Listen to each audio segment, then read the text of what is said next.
142వ రోజు దేవుని యొక్క వాక్యాన్ని చదువుకుందాం. యోబు గ్రంథము 6వ అధ్యాయము. దానికి యోబు ఇట్లని ప్రత్యుత్తరమిచ్చెను. నా దుఃఖము చక్కగా తూచబడునుగాక, దాని సరిచూచుటకై నాకు వచ్చిన ఆపద త్రాసులో పెట్టబడునుగాక. అలాగున చేసిన ఎడల నా విపత్తు సముద్రముల ఇసుక కన్నా బరువుగా కనబడును. అందువలన నేను నిరర్ధకమైన మాటలు పలికితిని. సర్వశక్తుడగు దేవుని అంబులు నాలో చొచ్చెను. వాటి విషయమును నా ఆత్మ పానము చేయుచున్నది. దేవుని భీకర కార్యములు నాతో యుద్ధము చేయుటకై పంక్తులు తీరుచున్నవి. అడవిగాడిద గడ్డి చూచి ఓండ్రపెట్టునా? ఎద్దు మేత చూచి రంకెవేయునా? ఉప్పు లేక ఎవరైనా రుచిలేని దాని తిందురా? గ్రుడ్డులోని తెలుపులో రుచి కలదా? నేను ముట్టనొల్లని వస్తువులు నాకు హేయములైనను అవియే నాకు భోజన పదార్థములాయెను. ఆహా, నా విన్నపము నాకు నెరవేర్చబడునుగాక. నేను కోరుదానిని దేవుడు నెరవేర్చునుగాక. దేవుడు తన ఇష్టానుసారముగా నన్ను నలుపునుగాక. చేయి జాడించి ఆయన నన్ను నిర్మూలము చేయునుగాక. అప్పుడు నేను పరిశుద్ధ దేవుని మాటలను ఒప్పుకొనకుండా లేదని నేను ఆదరణ పొందుదును.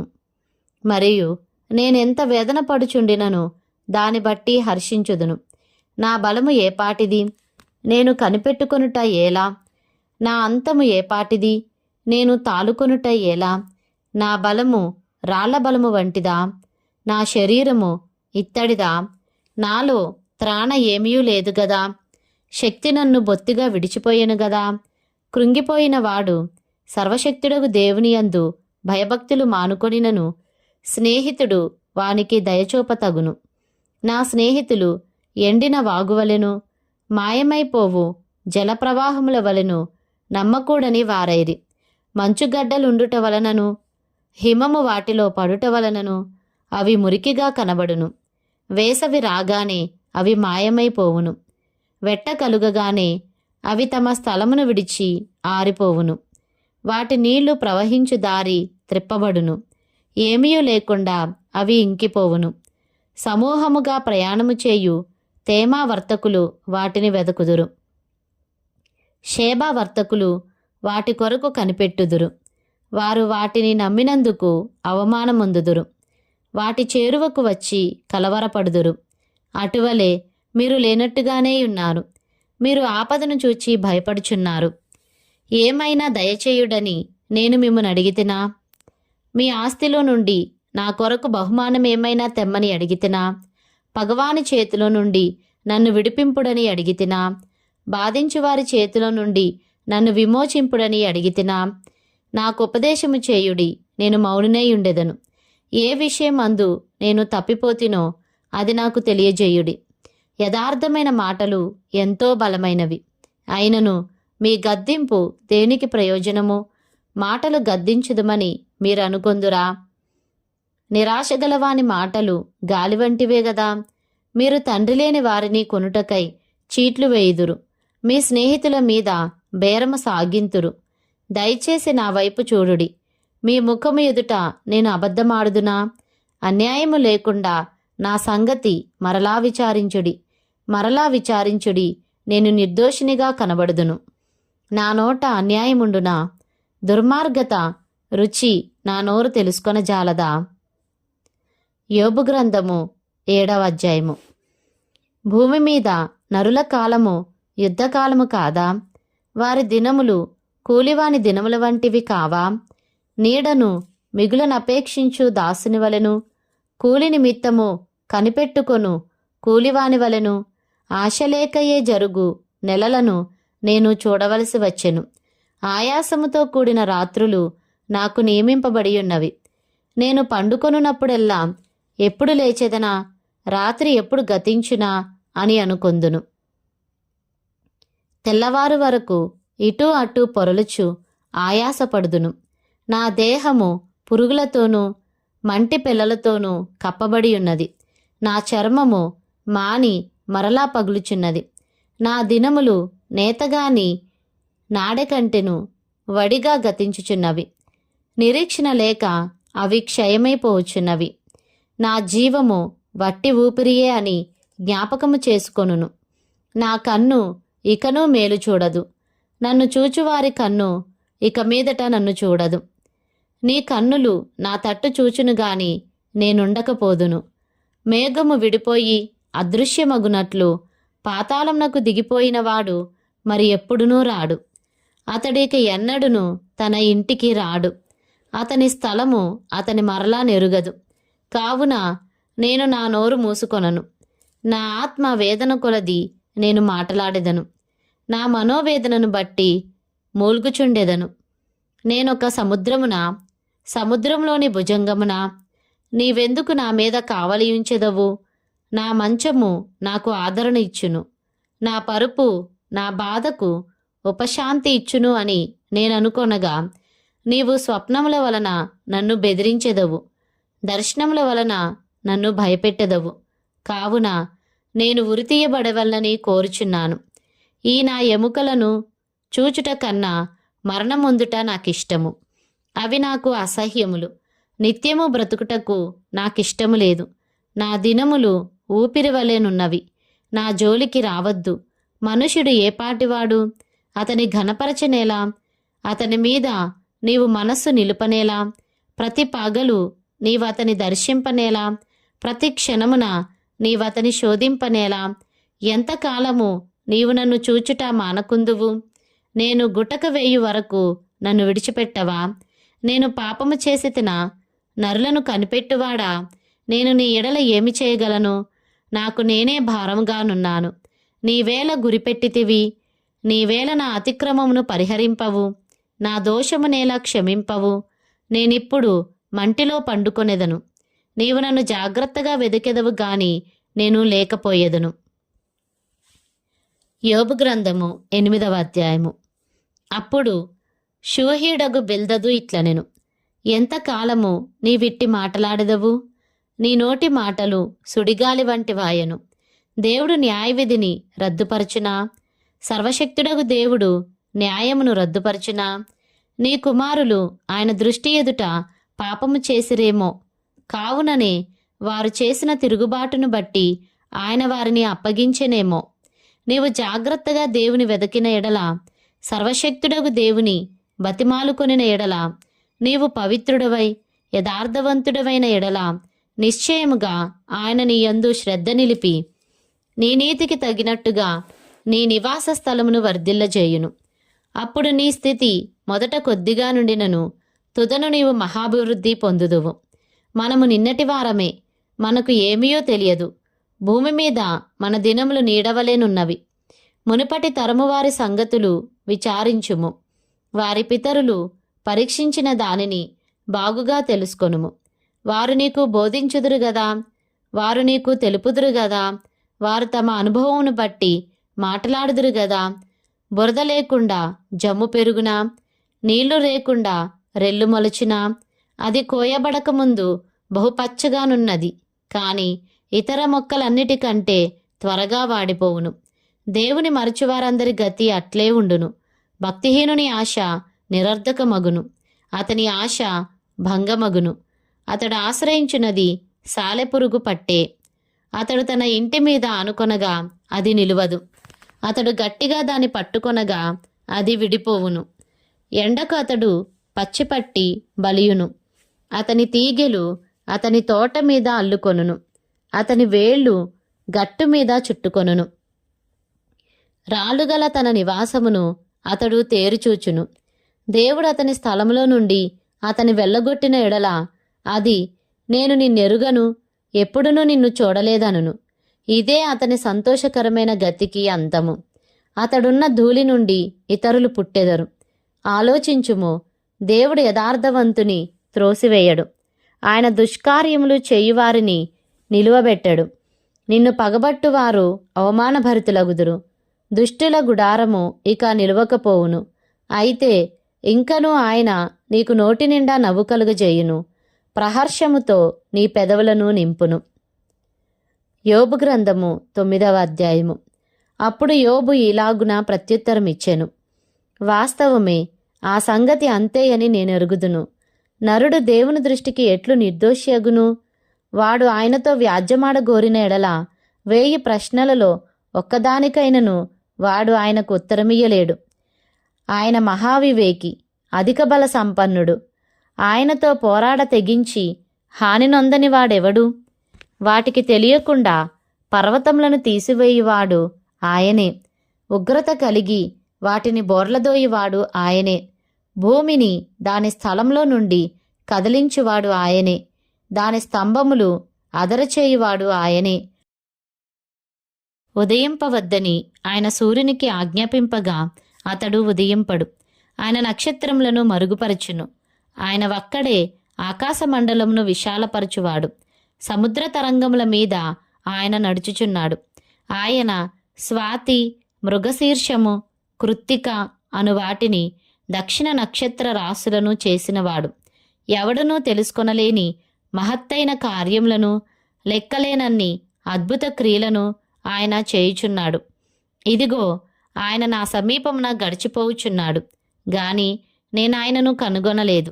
నా చేరువను పోవుచున్నాడు గాని ఆయన నాకు కనబడడు. ఆయన పట్టుకొని పోగా ఆయనను అట్టగింపగలవాడెవడు? నీవేమి చేయుచున్నావని ఆయనను అడుగదగిన వాడెవడు? దేవుని కోపము చల్లారదు. రాహాబు సహాయులు ఆయనకు లోబడుదురు. కావున ఆయనకు ప్రత్యుత్తరం ఇచ్చుటకు నేనెంతటి వాడను? ఆయనతో వాదించుచు సరి అయిన మాటలు పలుకుటకు నేనేపాటి వాడను? నేను నిర్దోషినై ఉండినను ఆయనకు ప్రత్యుత్తరము చెప్పజాలను. న్యాయకర్తయని నేనాయనను బతిమాలు కొనదగును. నేను మొరపెట్టినప్పుడు ఆయన నాకు ఉత్తరమిచ్చినను ఆయన నా మాట ఆలకించినని నేను నమ్మజాలను. ఆయన ఆలకింపక పెనుగాలి చేత నన్ను నలుగొట్టుచున్నాడు. నిర్నిమిత్తముగా నా గాయములను విస్తరింపజేయుచున్నాడు. ఆయన నన్ను ఊపిరి తీయనీయడు. చేదైన వాటిని నాకు తినిపించును. బలవంతుల శక్తి గూర్చి వాదము కలుగగా నేనేయున్నానని ఆయన యనును. న్యాయవిధిని గూర్చి వాదము కలుగగా ప్రతివాదిగా నుండ తెగించువాడెవడని ఆయన యనును. నా వ్యాజ్యము న్యాయమైనను నా మాటల మీద నేరము మోపును. నేను యథార్థవంతుడనైనను దోషి అని ఆయన నన్ను నిరూపించును. నేను యథార్థవంతుడనైనను నా యందు నాకిష్టము లేదు. నేను నా ప్రాణము తృణీకరించుచున్నాను. ఏమి చేసినను ఒక్కటే. కావున యథార్థవంతులనేమి దుష్టులనేమి భేదము లేకుండా ఆయన అందరినీ నశింపజేయుచున్నాడని నేను వాదించుచున్నాను. సమూల ధ్వంసము ఆకస్మికముగా కలిగి నాశనము చేయగా నిర్దోషుల ఆపదను చూచి ఆయన హాస్యము చేయును. భూమి దుష్టుల చేతికి అప్పగింపబడి ఉన్నది. వారి న్యాయాధిపతులు మంచి చెడ్డలు గుర్తింపలేకుండా ఆయన చేయును. ఆయన గాక ఇవి అన్నీయూ జరిగించువాడు మరి ఎవడు? పరుగు మీద పోవువాని కంటే నా దినములు త్వరగా గతించుచున్నవి. క్షేమము లేకయే అవి గతించిపోవుచున్నవి. రెల్లు పడవలు దాటిపోవునట్లు అవి జరిగిపోవును. ఎరమీదికి విసురున దిగు పక్షిరాజు వలె అవి త్వరపడిపోవును. నా శ్రమను మర్చిపోయేదననియు దుఃఖముఖుడనై ఉండుట మాని సంతోషముగా నుండెదననియు నేను అనుకుంటినా నా సమస్త బాధలకు భయపడి వణుకుచున్నాను. నీవు నన్ను నిర్దోషినిగా ఎంచవను సంగతి నేను నిశ్చయంగా ఎరిగియున్నాను. నన్ను దోషినిగా ఎంచవలసి వచ్చును గదా.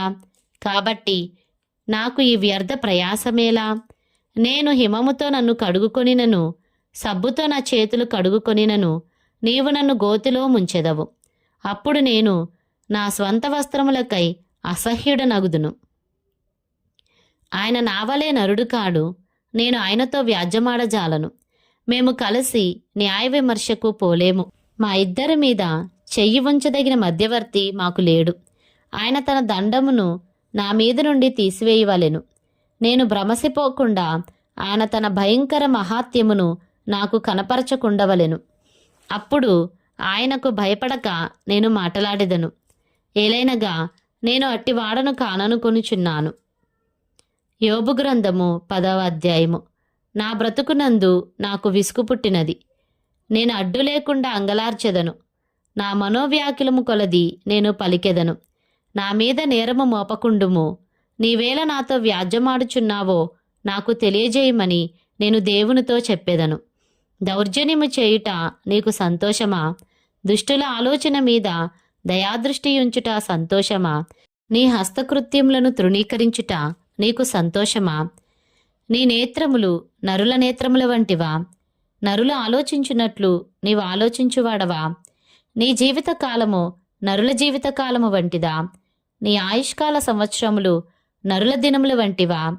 నేను దోషిని కాననియు నీ చేతిలో నుండి విడిపింపగలవాడెవడునూ లేడనియు నీవు ఎరిగియుండియు నీవేళ నా దోషమును గూర్చి విచారణ చేయుచున్నావు? నా పాపమును ఏల వెదుకుచున్నావు? నీ హస్తములు నాకు అవయవ నిర్మాణము చేసి నన్ను రూపించియున్నను నీవు నన్ను మృంగివేయుచున్నావు. జగటమన్నుగానున్న నన్ను నీవు నిర్మించితివి. ఆ సంగతి జ్ఞాపకము చేసుకొనుము. నీవు నన్ను మరలా మన్నుగా చేయుదువా? ఒకడు పాలు పోసినట్లు నీవు నన్ను పోసితివి గదా. జున్నుగడ్డ ఒకడు పేరబెట్టునట్లు నీవు నన్ను పేరబెట్టితివి గదా. చర్మముతోనూ మాంసముతోనూ నీవు నన్ను కప్పితివి. ఎముకలతోనూ నరములతోనూ నన్ను సంధించితివి. జీవమును అనుగ్రహించి నా ఎడలా కృపచూపితివి. నీ సంరక్షణ చేత నా ఆత్మను కాపాడితివి. అయినను నా లోపములను గూర్చి నీవు నీ హృదయములో ఆలోచించితివి. ఈ అభిప్రాయము నీకుండెనని నేను ఎరుగుదును. నేను పాపము చేసిన ఎడల నీవు దాని కనిపెట్టుదువు. నా దోషమునకు పరిహారము చేయకుందువు. నేను దోషకృత్యములు చేసిన ఎడల నాకు బాధ కలుగును. నేను నిర్దోషినై ఉండినను అతిశయపడను. అవమానముతో నిండుకొని నాకు కలిగిన బాధను తలంచుకొనుచుండెదను. నేను సంతోషించిన ఎడల ఎడతెగక నీ ఆశ్చర్యమైన బలమును నీవు నా మీద చూపుదువు. సింహము వేటాడునట్లు నీవు నన్ను వేటాడుచుందువు. ఎడతెగక నా మీదికి క్రొత్త సాక్షులను పిలిచెదవు. ఎడతెగక నా మీద నీ ఉగ్రతను పెంచెదవు. ఎడతెగక సమూహము వెనుక సమూహమును నా మీదికి రాజేసెదవు. గర్భంలో నుండి నీవు నన్నేలా వెలికి రప్పించితివి? అప్పుడే ఎవరునూ నన్ను చూడకుండా నేను ప్రాణము విడిచి ఉండిన ఎడలా మేలు. అప్పుడు నేను లేనట్లే ఉండియుందును. గర్భంలో నుండి సమాధికి కొనిపోబడి ఉందును. నా దినములు కొంచెమే గదా. తిరిగి వెలుపలికి రాజాలని దేశమునకు అంధకారము మరణాంధకారమును దేశమునకు కటిక చీకటి అయి గాఢాంధకారమయమైన దేశమునకు భ్రమ పుట్టించు మరణాంధకార దేశమునకు వెలుగే చీకటిగా గల దేశమునకు నేను వెళ్ళకముందు కొంతసేపు నేను తెప్పరిల్లునట్లు నన్ను విడిచి నా జోలికి రాకుండుము. యోబు గ్రంథం 11వ అధ్యాయము. అప్పుడు నయమాతీయుడైన జోఫరు ఈలాగున ప్రత్యుత్తరమిచ్చెను. ప్రవాహముగా బయలువెళ్ళు మాటలకు ప్రత్యుత్తరము చెప్పవలను గదా. వదరబోత్తు వ్యాజ్యము న్యాయమని ఎంచదగునా? నీ ప్రగల్భములను విని మనుష్యులు మౌనముగా నుండవలెనా? ఎవడునూ నిన్ను అపహసింపకుండానే నీవు హాస్యము చేయుదువా? నా ఉపదేశము నిర్దోషమనియు దేవా నీ దృష్టికి నేను పవిత్రుడుననియు నీవు అనుచున్నావే. దేవుడు నీతో మాట్లాడిన మేలు, ఆయనే నీతో వాదించిన మేలు, ఆయనే జ్ఞాన రహస్యమును నీకు తెలియజేసిన మేలు. అప్పుడు జ్ఞానము నీ యోచనకు మించినదని నీవు తెలుసుకొందువు. నీ దోషములో అధిక భాగము దేవుడు మరచిపోయి ఉన్నాడని తెలుసుకొనుము. దేవుని గూఢాంశములను నీవు తెలుసుకొనగలవా? సర్వశక్తుడకు దేవుని గూర్చి నీకు పరిపూర్ణ జ్ఞానము కలుగునా? అది ఆకాశ వీధి అంతా ఉన్నతమైనది. నీవేమి చేయుదువు? పాతాళము కంటే లోతుగానున్నది. నీవేమి ఎరుగుదువు? దాని పరిమాణము భూమి కంటే అధికమైనది, దాని వెడల్పు సముద్రము కంటే అధికమైనది. ఆయన సంచారము చేయుచు ఒకని చెరలో వేసి వ్యాజ్యమాడ పిలిచినప్పుడు ఆయన నడ్డగింపగలవాడెవడు? పనికిమాలిన వారెవరో ఆయనే ఎరుగును గదా. పరిశీలన చేయకయే పాపము ఎక్కడ జరుగుచున్నదో ఆయనే తెలుసుకొనును గదా. అయితే అడవిగాడిద పిల్ల నరుడై పుట్టిన నాటికి గాని బుద్ధిహీనుడు వివేకి కాడు. నీవు నీ మనస్సును తిన్నగా నిలిపినేడలా, నీ చేతులు ఆయన వైపు చాపినేడలా, పాపము నీ చేతిలో నుండుట చూచి నీవు దాని విడిచినేడలా, నీ గుడారములలో నుండి దుర్మార్గతను నీవు కొట్టివేసినేడలా, నిశ్చయంగా నిర్దోషివై నీవు సంతోషించెదవు, నిర్భయుడవై నీవు స్థిరపడియుందువు. నిశ్చయముగా నీ దుర్దశను నీవు మరచెదవు. దాటిపోయిన పారు నీటిని జ్ఞాపకం చేసుకున్నట్లు నీవు దానిని జ్ఞాపకం చేసుకొనెదవు. అప్పుడు నీ బ్రతుకు మధ్యాహ్నకాల తేజస్సు కంటే అధికముగా ప్రకాశించును. చీకటి కమ్మినను అది అరుణోదయము వలె కాంతిగా నుండును. నమ్మకమునకు ఆస్పదము కలుగును గనుక నీవు ధైర్యముగా ఉందువు. నీ ఇంటిని నీవు పరిశోధించి సురక్షితముగా పండుకొందువు. ఎవరి భయము లేకుండా నీవు పండుకొందువు. అనేకులు నీతో విన్నపములు చేసెదరు. దుష్టుల కనుచూపు క్షీణించిపోవును. వారికి ఆశ్రయమేదీ ఉండదు. ప్రాణము ఎప్పుడు విడిచెదమో అని వారు ఎదురుచూచుచుందురు.